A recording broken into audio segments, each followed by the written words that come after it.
What is up, everybody? Welcome back to Sons of Ben the Pod. We are back here again, live from Subaru Park on a nice Tuesday evening before the Eastern Conference Finals of the Philadelphia Union versus New York. And man, what a week it is. The excitement is building up. We're here to talk about it. We've got a ton of things to go over. Adam? Yo. It's been a long week for you. It's been a long week for Philadelphia sports as a whole. Oh, man. Have you made it through? I mean, I see you're here, but are you here? Let me tell you, I sent out a tweet earlier today. I've actually hopped off Twitter for like the next couple of days. I needed a break of life. I needed a little bit of rest. Like I'll occasionally tweet a random thought I have, but I'll immediately like log out. I'm like, okay, bye. That's okay. I cannot. That is linger. 100% understandable. I've been trying to do a little bit of the same. Yeah, I cannot linger. It's too much. Like Cincinnati drained me, like social media wise. But that was a lot. Fuck Gary. So yeah, like it was legitimately. This is tough, man. Like, because as a Philadelphia sports fan, you're usually waiting for just one of these guys to hit, and then you'll just ride that particular wave. But to have like several teams at the same time all competing at a high level is my excitement, obviously, but my anxiety has just been earth-shattering high day after day. This time of year is always crazy when all these sports are playing at the same time. Yes. Because every night, you could turn on the TV and have another Philadelphia sport to watch, and there's always something on. And it's just, And this year, it is just amped up a few notches. So no, it's been, like I kept telling everyone, ever since game 1 of the Cardinal series, I've just been at like a low level hum. I'm taking like the next 3 to 4 days, like up until Friday, like today, Tuesday, Wednesday, and Thursday. Like there are other sports playing, but they're very inconsequential to me in the grand scheme of life right now. So I'm just like, but then after that, it's just Phillies World Series, Eastern Conference Finals, Phillies World Series, Eagles game, Phillies World Series. Yeah. And we'll talk about this later, but I'm like, I'm going on vacation during the World Series. Like, this is a great time. Cause like, it's a great awful time to go on vacation. Like, you try so hard to plan things when there won't be other things going on. Right, you've done well, because usually, I mean, we wouldn't be playing anything right now. So. Like, I was like, if anyone's been following my escapades of like my gallivantsings across the planet Earth this year, I have been having a good old time. So do not get me wrong. At the same time, it has been card carrying hilarious how many of these moments were like, oh yeah, there's also a major thing happening today whilst you're in this foreign nation. So, whatever. It's cool. Kevin Durant's pouring beer. Like that, like that level of shit. But it's all good. All right, well, we got a lot to talk about. But so much. First, Beer of the Pod. Last week we had some 2SP and Spellbound. This week we went back to the old classic here with a Yards Brawler. A brawler. Always very tasty. Shout out to Yards. Shout out to all of our sponsors, of course. Yes. It's going to be a busy weekend for all of our sponsors. We got a lot coming up, but first, some Sons of Ben news. Just one little piece of news here. The Sons of Ben are looking for a qualified and talented person to help out with the merch collective is what we're calling it there. There's a lot of ideas out there, a lot of things that want to be done on the merch side of things, but it takes time and it takes some hands to make those things happen. So if anybody out there, you can help out in any of these ways. We're looking for somebody to help out, maybe running the store during the tailgate, maybe helping out shipping orders and getting the orders out the door, stuff like that.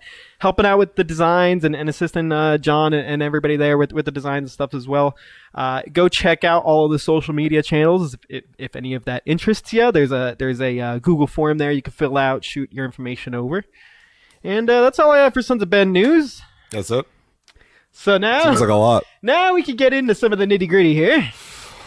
Well, let's start with the game. Let's recap the Cincinnati game real quick. Let's start there. I'm done making predictions. You're done? Yeah. I'm good. Why? Why is that? Because I predict 3-1, and that was stressful. Yeah. I need to stop that. Maybe they'll do better when I pretend that they won't. No, it was a fun time. It was a fun night. It was. But let's start all the way back from the beginning. First of all, we had the tailgate on a Thursday evening. Shout out to everybody who came together to help put that tailgate on. Great tailgate. A lot of people coming out. 2:00, 3:00 on a Thursday, sacrificing time to come down and to put these things on. So shout out to everybody who helped out, because it turned out, I felt like it was a Saturday. I'm walking around the tailgate lot. I'm like, man, it really feels like it's a Saturday about 2:00. We're about to have a game tonight. It felt good. It felt really good. It was a perfect way to start the day and start off that game night there. Adam, you were there. You saw saying hi to the peoples out there. Yes. No, the tailgate was good. Tailgate, I mean, like, for a weekday. I mean, we discussed this, I think, a little bit last week. Shout out to MLS being like, shout out to ESPN and MLS being like, optimize dollars over comfort of supporters, which is, let's have a game on a Thursday night at like 8:00. That sounds like a great idea for the playoffs. Like literally, there's been no Thursday night game any other part of the MLS season except for playoffs. Yeah. But whatever, I digress. Look, crowd was great. Tailgate was fantastic. The vibes are immaculate. But like, I believe it doesn't really matter at this point if you put this game at 11:00 on a Friday. You put this at 7:45 a.m. on a Sunday. The people will be there, because this is, I keep saying this, but this is a payoff right now. This season has been a payoff for a lot of the diehards, and they're not trying to miss any of this for anything. This is what they get up for. Yeah. No, it was a great time. I was very happy to see the amount of people that came out to the tailgate as well, starting it early. We had the march in, and there were some really cool pictures of the march to the concourse there. That was really cool. That whole thing that got put on there was really awesome.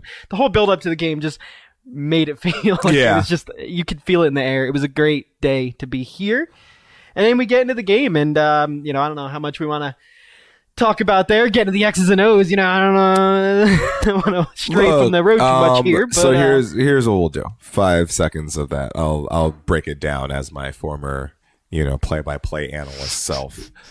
Well, Devin, we had a good contest between the lads today, but things came up to a head in the 57th minute when our boy Leon Flock, an unlikely hero, got himself a goal. Possession by Daniel Gazdag, got the possession to Mikel Ure, and Mikel Ure got himself a pass to the one man who was so open he could have landed a plane where he was standing. I will say this. Ultimately, Pat Noonan is a great coach. The man's team was ready for the moment. He knew what they were bringing themselves into. Like, the atmosphere at Red Bull was a little lackluster, right? And like, I mean, no disrespect to my diehard Red Bull fans. The one who were there brought it 100%, but it definitely wasn't as intimidating of a playoff atmosphere as it could be. And that was, again, Cincinnati's first test of the playoffs. But coming into Philadelphia, I believe they could have been definitely shook by the atmosphere, the amount of pyrotechnics, like shout out to the Union. They created a truly immersive atmosphere all game long. And that to be said, Noonan got them ready. They played a really solid game. They put some tests to us. But a lot of people are saying the phrases like, well, if Blake saved you guys and blah, blah, blah. I'm like, that's his job. Like, Andre Blake is the best goalkeeper in Major League Soccer, and the best keeper in Major League Soccer occasionally does things to keep his team in games. Like, the Union are not going to win every game 6-0, despite how much July and August told us that. You know? So, occasionally, you're going to get a dirty goal. You're gonna put yourself in a position. You're going to need to close up shop.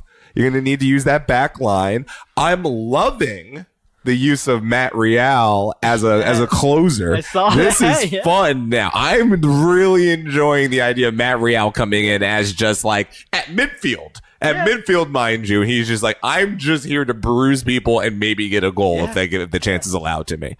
I love that. Like, that's how I would play FIFA. Like, if I'm playing FIFA with the Union roster, I'm just like, Matt Real, you come in here, so I just need an extra defense here, please. Look. It was really fantastic. To go back to the point about the atmosphere, I think the front office as a whole did a great job, as you said. With the video and the build up to the game, that thing was. It was nuts. Oh my god! No, that was Carl and the team. and They continue to yeah. outdo themselves when you don't think they can outdo themselves anymore. It's really fantastic. When everyone wants to know where is all of the money that the Union are not spending on players going, it's Carl's paycheck. It's Carl Pay and the the social man, media please. team. Yeah, pay the man. The man is basically an academy product Yes, himself. He's a homegrown, and we basically need to just he like, really yeah. is. Because he's been with the team for For a a long while. time now, A and has while. worked his way up through the ranks. So he is a homegrown of the front office. No, I love it. He's look. The thing about it is, and that's the thing when you have a team like this is, the Union are always going to be in an uphill battle in Philadelphia to try to get the looks, try to get the people in the stands and all that. So they know they have to do the extra stuff. They have to do the social media. They have to do the game day atmosphere. They have to do that stuff because you need those enhancements. Like I go to Sixers games all the time. There's a stark difference between the vibe between a Sixers game and a Flyers game, because the Flyers game doesn't have the t-shirt cannon in the same way the Sixers does. It doesn't have, the dunk squad. It doesn't have, and when you got that, kids are like, and then frankly, there's a reason why Gritty had to exist, because why is there mascots in hockey? Because hockey's slightly boring to anyone who's not really into hockey at the hockey game. So you need something to do with the kids. There's hockey's probably the most egregiously, why do you have a mascot sport of all the sports? There's no place to put them. Yeah. You Run around literally, the stands. like, Just run every around- single time I see the one from Seattle, he's just behind the glass, just having himself the good old time. I'm just like, he's where the Zambonis come out. Like, that's where you put your mascots. It's just gently where the Zambonis are, and I love it. Yes. So, anyway. Damn, Jarrett. So Jarrett wants to talk about the walk-in, which We did. Duh. We did. Yeah, no, We mentioned he it. wants to talk about the pretty epic march. It was an epic march. No. So we went through the concourse this time. We walked around a Freeway concert. Yeah. Which I saw. I giggled. I couldn't help but giggle because you're like, you hear us do all these chants, and then literally a Freeway is just starting to, and I rock the mic. It's just like literally the background, and like 15-year-old me is just giggling so hard at like the juxtaposition of where I am and why I'm next to Freeway. But but the march through the stadium was great. I think, especially since I don't know, like no one knew that was happening. So I think, or like no one knew in the concourse that was happening. So like to see us all come through there, get the crowd hyped. I think that was cool. Something that we're definitely probably going to do in the future. For sure. The whole thing was a vibe. Yeah. The whole game was a vibe. Like The rally towels, the cards that the front office did, Bros with the tifo, always bringing that as well. like if we were going to win the game based off of just like hype. Yeah, we have 7-0. Yeah, because yeah. I mean, look, the Union have consistently brought a game day atmosphere in an uphill battle. Yep. And I think that should be commended. They do a good job with that. Yes. And this has been due as well, and we'll look to do it again this weekend. I love game show, I don't know if Devin. that's a transition or not. Yeah, but and we'll do it we'll again call one. this weekend. No. Yes. I don't know. Anything else we want to mention on that game? And I mean, Andre Blake deserves all the praise. I know there was a quote from Jim Curtin this week that their staff identified goalkeeper as the number one position on the team that actually puts points on the board, that actually has an impact on the outcome of games. Yeah. It's like, yeah. That's what Andre Blake's. So like, I mean, it's more glorified because of the goalkeeper position and the acrobatics involved with it.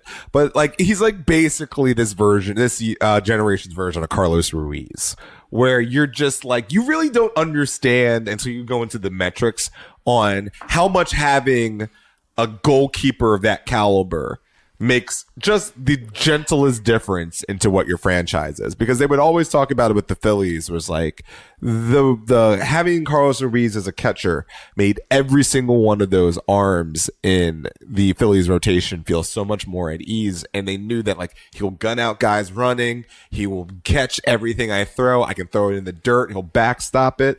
Look, not to even go into some Phillies talk, but you saw the other during the game clincher against San Diego, 2 wild pitches, a run scores. Yes. It's very important to have an individual who can do some extra stuff, even when your impeccable 11 isn't as impeccable as they need to be. Because look, the biggest chance Cincinnati had was on a Jack Elliott whiff. It was Jack Elliott whiffing a clearance and gave Vasquez the best chance of the night, and Blake was Andre Blake. But like that's what you got. Andre Blake made 3 saves that any one of those he doesn't make, and this, I mean, Cincinnati had the momentum towards the end of that game. Yeah, I mean, well, they were desperate. They had that was kitchen sink time. Yes, so you know, and Jim Curtin obviously did a fantastic job managing through that. Absolutely. You know, when you don't have Bedoya on the field, like that's the type of person in that type of game that you like. That's the one you want on the field. To not have him there, I think Jim Curtin filled the cracks in a little bit there and helped. And obviously Andre Blake helped with that as well, being captain for the day. So the Bedoya thing was a gamble, right? Because I mean, like obviously you're like, we want him to be as healthy as humanly possible, right? You don't want to be trying to play any of these teams with a Bedoya that you don't feel confident in. But it's just like the Union haven't played as well with him out of the lineup. Just a fact. Yeah. And these are the games where you're going to need leadership. Because like the thing that I felt about the Charlotte game, and that's going to be the benchmark of the season, and for a lot of different reasons. And you know, I think what's going to be always lost in that conversation is the red card to Wagner on a handball in the box after already having a yellow. So it wasn't like he was doing anything like egregious with behavior, or just kind of like circumstantial. But you know, the thing about it is when you don't have Bedoya on the field, there is a lack of a true grown-up running the team. Yeah. Like, I would like to think that Gazdag is molding himself into one of those types, but you look, this is a young team with a couple of old parts thrown in to be really the glue to these young kids. And if Andre Blake plays up in the midfield, you know, I think he has the leadership qualities, but that's your downside to having the keeper as a captain, that you're not going to be involved in the play. There was one of the scrums up here that Andre Blake had to run from his goal all the way down to almost the other opponent's corner just to argue with the ref because, you know, he's the captain. He has to be involved in those moments, and then he has to run all the way back, and it's like that's the downside of having the keeper as your captain. But yes, I do agree. Yeah. There's some leadership talent in this group of players, and it's going to be really exciting to see what futures they flesh out here. Of course, but that's the thing when you have a guy, especially a guy like Alejandro, and this is why I believe this season, even more so than 2020, has demonstrated his value and what he has meant to this organization since coming over here. Yes. And to have him back for New York, we'll get into it, but like that gives me a lot. Like, I was feeling good, but that gives me a lot more confidence because like that man understands the assignment. Yep. More so than anyone else out there.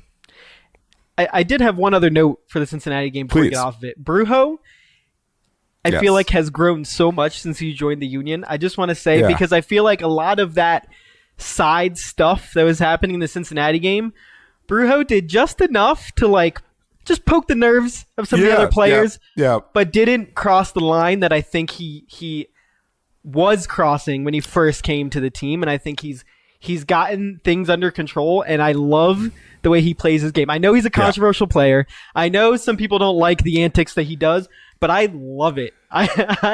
Brujo's one of my favorite players on this team, 100%. I have his jersey.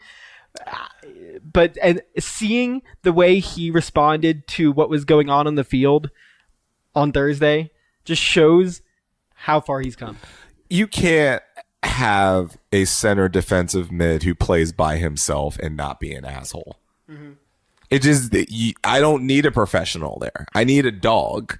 Like, I need a person who's going to literally scrap, because that's a scrap position.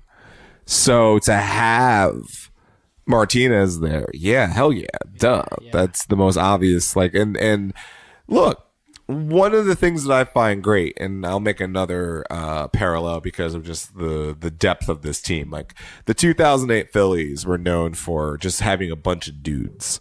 Like they were all talented, but they were a bunch of dudes. Like Ryan Howard and Chase Utley were Jimmy Rollins are probably your most prominent members. But like Pat Burrell on the end of his career, Jason Worth, no one knew who he was. Shane Victorino, Rule 5 draft pick. Pedro Feliz, like again, a dude. Carlos Ruiz, Jamie Moyer, Brent Myers, all these guys.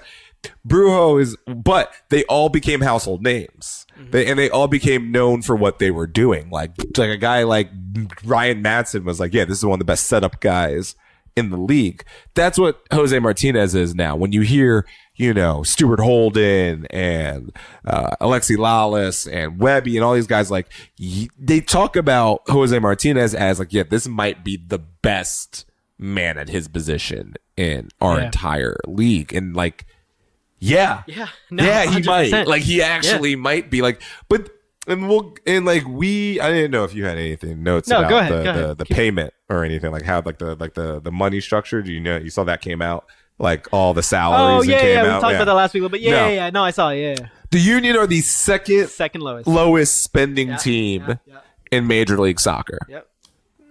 And they have the best left back in Major League Soccer. Probably both of the best center backs in Major League Soccer. The best center defensive mid in Major League Soccer.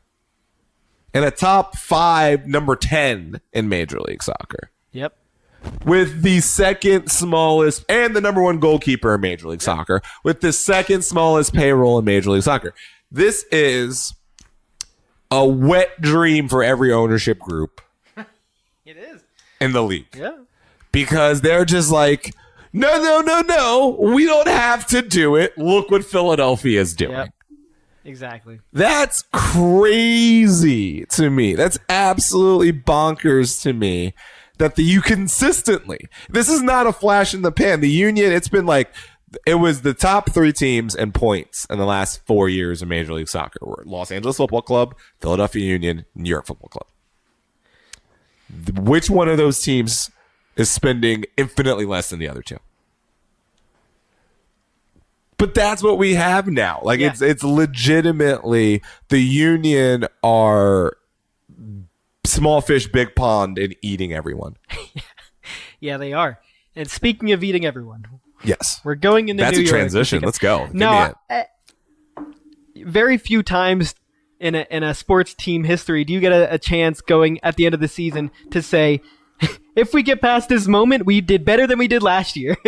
Because it's as clear cut as it could be. We played the same team in the Eastern Conference Finals last year. Yeah. We get another crack at them. We get a chance of redemption. And then we get a chance to prove that if we weren't hobbled by some COVID, we would be able to beat this team.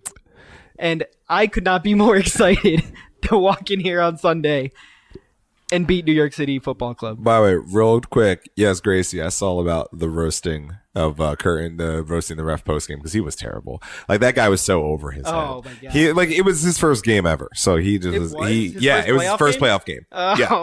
Yeah, and it showed. And you feel bad, but also he was really not good, and it was like.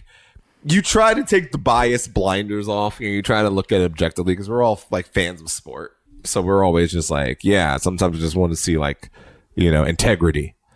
But he was not good. He was just not good. Anyway, continue. I'm sorry. Anyway, so looking forward to New York City.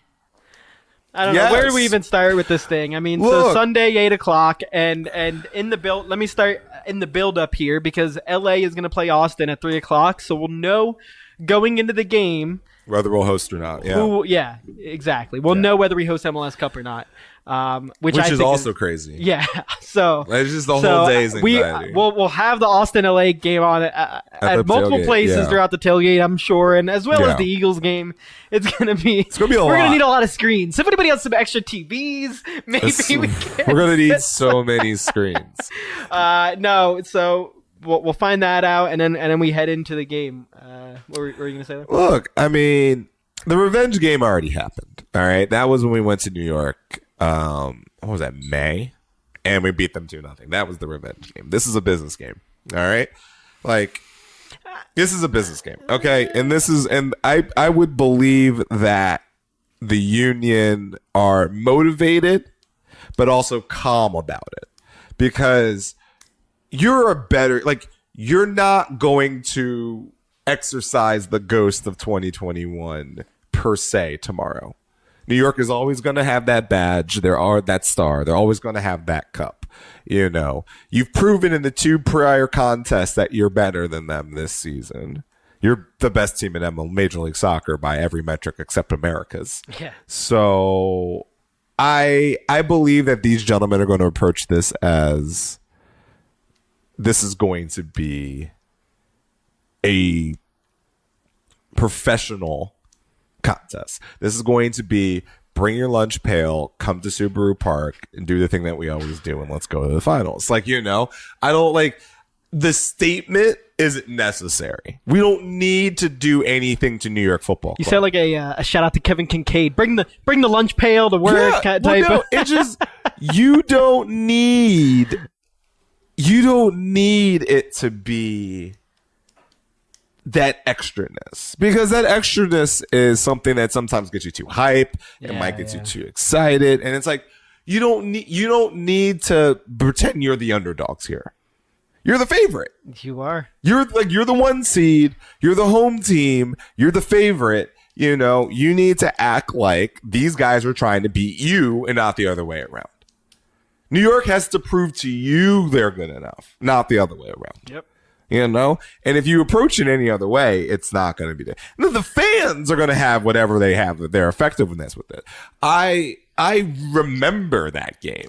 You know, I remember the energy in the stands for that game, and the nervous energy, and we really shouldn't have anything. Like Stuart Finley started with Colin and like Matt Real. Like we had no business even being close. So like the energy was just godly. Just get the penalty kicks and let's hope for the best. I don't know.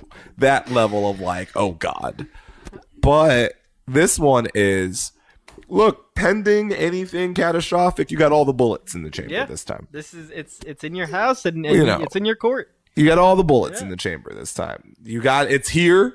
You don't have to put out Matt Freeze again. You know, you got Blake. You got your center backs. You got everyone you need. And you got 2 strikers who are statistically better than the 2 strikers you were using last year. Is it too much to say I'm not worried about this game? I mean, I'm worried, but not worried. It's okay to be less. sense. It's okay to be confident. Was what I'm saying. And not on the side of arrogance, but it's okay to believe that your team should win. I feel like we're the better team. And I don't think you that's should. crazy. No, it's not. You look at the records. We are better. You look at the head-to-head, because even this, the Union beat New York twice before they got on that run. Like before the Union really started cooking with gas, they did take care of New York twice, including one time in Yankee Stadium where they shut them out. Yep. So you could argue that you could feel very confident coming into Saturday's match. Now, granted, you know, it is what it is, you know, and everything. And even, look, MLS has been chalk this year. The better teams have won 90% of the times this year. I would argue that even though Montreal was the higher seed, New York was probably the more talented team, and it proved themselves last weekend. Yeah. This is basically a 1-2-1-2. Yep. You know? So this is the rare moment where parity doesn't exist in Major League Soccer, and just the teams in either conference. 1-2-1-2. The teams you thought were going to be there are there. Yep. So we'll see what happens. Be the team you've been all year. Be the juggernaut. Be the scariest team that's been in MLS, because even LA at its peak was never as scary as you were. Yep. You know, so just do your job. Yeah, and I'm not saying out of confidence. I was just worried with the Cincinnati game, with the whole bye week thing, and the history with that. It was external circumstances that made you not confident in the Union, because it was the bye week, Pat Noonan, blah blah blah. We didn't beat them this season and all that. If you used what I always love to call video game knowledge, you know, where you just throw away emotions out of it and just put like rating stats in front of us. You should have been like, we're going to win. You know? Coaching could be boiled down to just numbers of like, this guy's a 96 and this guy's a 94. I know which one I want to start. But like essentially it's this. It's like, look, Montreal's a very good team. They're not as good as the Union. They're not as defensively sound as the Union. Yep. So I don't believe New York is expecting to score 3 goals here. And I'm saying if the Union can do anything close to what they were doing towards the end of the regular season, we should be good. We should be either on our way to Los Angeles or hosting the people who like breakfast tacos. Yes. That should be what happens. If it doesn't, I mean, obviously, life is the reason why we played the game and don't just give the Union the Eastern Conference trophy already is because of the possibility of not. Yeah. But yes, you're allowed to feel good going into this Eastern Conference final because you didn't last year. Yep, exactly. And so we'll have a tailgate, of course. We'll be out there 3 o'clock to 7 o'clock or so, right? That sounds right. Yeah. Let me think about that. Let me math that out real quick. The game starts at 8, yeah? Yeah, it's a later. Okay, cool. Yeah. so It's a long tailgate, we'll actually my be guy. out there 4 to 7. 4 to 7. Please don't kill these people. But if you show up at 3 o'clock, that's okay because we could We're use not the going to help. stop you. Yeah. As long as you're willing to help, you can show up at 3. Right. And you'll get free beer. So, I don't know. Who's arguing about that? I think it's a little before 7. Do you, Jarrett? When's it over? When's the tailgate over, Jarrett? Jarrett's saying it's a little bit before 7 is when the tailgate. 7 o'clock. It's 7 o'clock, Game's right? at 8. The game's at 8? It's over at 7. Yeah, it's There it going to is. 7. I don't know. I was confused by the comment. Oh, he has knowledge. He has knowledge. He has knowledge. All right. It's Well, we'll follow up with that later in the week. Please share us. Check with out that the later. socials for the Yeah, I most know. up-to-date Check information. out Jarrett's socials, apparently. Yeah. And the email, of course. Check out the Sons of Ben Knack. That always Yeah. has some good information in The there. knack. So, of course, the tailgate. We're going to have all our sponsors out there again. Yards, 2SP, Flying Fish, Spellbound, Kenwood on the beer. And, of course, Easton Watson, Original Philly, and Deluxe Italian Bakery. Deluxe. All helping us out on the food side. What's it, So, 4 to 7? 4 to 7. Okay. Wait. No, it's going to be a good Yes, 4 one. to 7, 4 to 7. I don't know. I think that's about it for the New York game. Unless you had anything else you wanted to. No, look, man. I feel bad that the New York fans are upset about their lack of tickets being gotten there. They probably would have done the same thing back to us. It's not personal. It's just we want our fans to enjoy the experience. And when you play in a stadium less than 40,000 seats, maybe you can do the same thing to us. Yeah. But until then, it is what it is. Sorry, we're playing in a soccer stadium.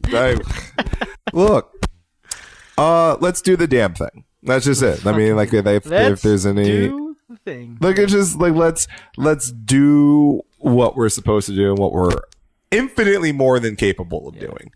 Like New York should not be a boogeyman. New York should just be in the way. New York is in the way. All right, like that's the philosophy that you need to have coming into this game. Because remember, last year was 2-1 with a MASH unit. It was 2-1 with a MASH unit and Kasper Shabilko as a striker. The nerves are coming back. I'm No, I'm you're so allowed. excited. Look, you're I'm allowed so to be excited. excited, nervous, but at the same No, time, I'm just saying, like, you're allowed to I also want feel it okay. to be Sunday. I just want it to be Sunday. I 8 don't. o'clock. I'm enjoying my time off. This is a beautiful. This is a vacation that I'm experiencing for the next 72 hours. Don't take that away from me. All right. Well, one other thing other than the game, I just wanted to mention on real quick. Jim Curtin, of course, Coach of the year. Coach of the year. Finally, after he was snubbed last year, of course. What was the argument? Your team's too good. Your players team's- are too good. Your team is too consistently good. I'm like, he's using the second lowest payroll in Major League Soccer. He's what are you a, gonna do? events like obviously they'll never rename the Ziggy Schmidt Award to anybody else, but when Andre Blake is the goalkeeper, the Andre Blake Goalkeeper of the Year award, that will be great. But no, shout out to Jim, shout out to Jakob, shout out to Jim, shout out to Blake, shout out to all these guys who were just racking up trophies and accolades. They deserve them. Very excited for them. Speaking of which, shout out the Phillies. Of course. Shout out. We're going to the World Series, people. Going to Just to World make Series. the Union schedule more complicated as always. The City of Philadelphia does not like cooperating with the Union. They're very much about making our lives as difficult as humanly possible, but I'm okay with it. I will allow this distraction. We're here for it. Yeah. You cannot. Look. If you wear a Phillies jersey to the river end, I'm not going to be excessively mad, but if it's like one of the red jerseys, please don't. Like if it's like the white with the stripes, we'll have a conversation. I would hope that you also don't bring the matching hat. Like if you wear like a navy hat, I'll allow the shirt. This is me as head capo. This is what I'm saying. We can be it could be negotiated. The gray one too, it could be negotiated. I'm just saying, we're here for the union, but I get it. Like I'm not a heartless individual. Fantastic. All right. Well, anything else you want to talk about this week, Adam? I think that just about wraps up. Fusion are going to the grand finals. We talked about that last week. Yeah, we did. We did. So cool. Have anything changed over there? No, they clinched 2 weeks ago, so it was cool. That's it. What else? Yeah. What other updates we got? Jesse Marsh over Leeds in some hot water. Oh my God, he's totally getting sacked. By the way, we had our derby. Oh, yes. The Chelsea-Brentford derby. Yes. That ended 0-0. Yeah. As one does. Very exciting. Always the best. Chelsea won a Champions League game today, and everyone's like, so we have no strikers? So we have no go. So we sold Romelu Lukaku, brought in Raheem Sterling, and realized, well, we can't score. What's the problem? What are we doing here with the lack of scoring? There was a rumor about Jesse Marsh possibly getting fired if they lost against Liverpool this weekend, and it's like, can you end up in a worse situation? Like, you're Leeds United, and you have to beat Liverpool to keep your job. They're not. Well, like at least it's like not the informed Liverpool. Like, didn't Liverpool just lose the Nottingham Forest? Listen, they're not champions level Liverpool. Look, currently, all I'm saying is Jurgen still Liverpool, and they still have amazing talent. Is Jurgen Klopp on the hot seat yet? What's going on here? They're delightfully mediocre. It might take Liverpool in the relegation zone for that. Look, if it's Chelsea, man, he's already fired. That's all I'm saying. Well, that's about it. Adam, we good? Yeah, that's fine. I'm satiated. All right. We'll talk to you guys on Sunday. Yeah. Let's bring it. Wash your hands, please.